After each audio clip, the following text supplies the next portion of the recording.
ഉണ്ടെങ്കിൽ സബ്സ്ക്രൈബ് ചെയ്യുക, bell icon enable തന്നെ ചർച്ചാ വിഷയമായിക്കൊണ്ടിരിക്കുന്ന അല്ലെങ്കിൽ കൂടുതൽ പോസ്റ്റുകൾ വന്നുകൊണ്ടിരിക്കുന്ന ഒരു വിഷയം എന്ന് പറഞ്ഞാൽ ഉപ്പുമുളകിലേക്ക് ബാലുവച്ചൻ എന്ന ബിജു സോപാനം തിരിച്ചു വരുന്നു എന്നുള്ള വാർത്തയാണ് ഇപ്പോൾ പരന്നുകൊണ്ടിരിക്കുന്നത്. എന്നാൽ അതിനകത്തുള്ള സത്യം അതല്ല. അപ്പം ഉപ്പുമുളകും ഷൂട്ട് ചെയ്യുന്ന വീടെന്ന് വെച്ച് കഴിഞ്ഞാൽ നമ്മളെ കൊച്ചിയിലെ ഒരു റാമോജി ഫിലിം സിറ്റി എന്ന് വേണമെങ്കിൽ നമുക്ക് പറയാൻ പറ്റുന്ന ഒരു ലൊക്കേഷനാണ്. കാരണം ഒരുപാട് സിനിമകൾ, സൂപ്പർ ഹിറ്റ് സിനിമകൾക്കും സീരിയലുകൾക്കും പരസ്യങ്ങൾക്കും ഒക്കെ സാക്ഷ്യം വഹിച്ച ഒരു ലൊക്കേഷനാണ് ഉപ്പുമുളകും ഷൂട്ട് ചെയ്യുന്ന വീടും പരിസരവും ഒക്കെ. അപ്പം അവിടെ ഒരു ആഡ് ഫിലിമിൻ്റെ ഷൂട്ടിന് വേണ്ടി മാത്രമാണ് ബാലുവച്ചൻ അവിടെ പോയിട്ടുള്ളത്. അപ്പം അല്ലാതെ അവിടെ ഉള്ള സത്യം ആരും തിരിച്ചറിയാതെയാണ് ഇങ്ങനെയുള്ള കാര്യങ്ങളൊക്കെ പടച്ചു വിട്ടുകൊണ്ടിരിക്കുന്നത്.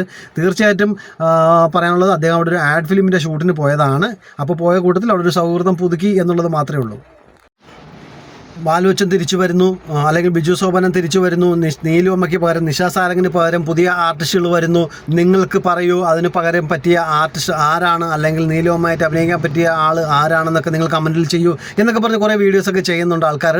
ഒരിക്കലും അത് ശരിയായിട്ടുള്ള വീഡിയോസ് അല്ല. അദ്ദേഹം പിന്നെയും എടുത്തു പറയുന്നു അദ്ദേഹം ഒരു ആഡ് ഫിലിമിൻ്റെ ഷൂട്ടിന് പോയതാണ്. നമ്മളെ ചാനൽ സബ്സ്ക്രൈബ് ചെയ്യുക, ബെല്ലൈക്കൻ എനേബിൾ ചെയ്യുക, സപ്പോർട്ട് ചെയ്യുക. Okay, thank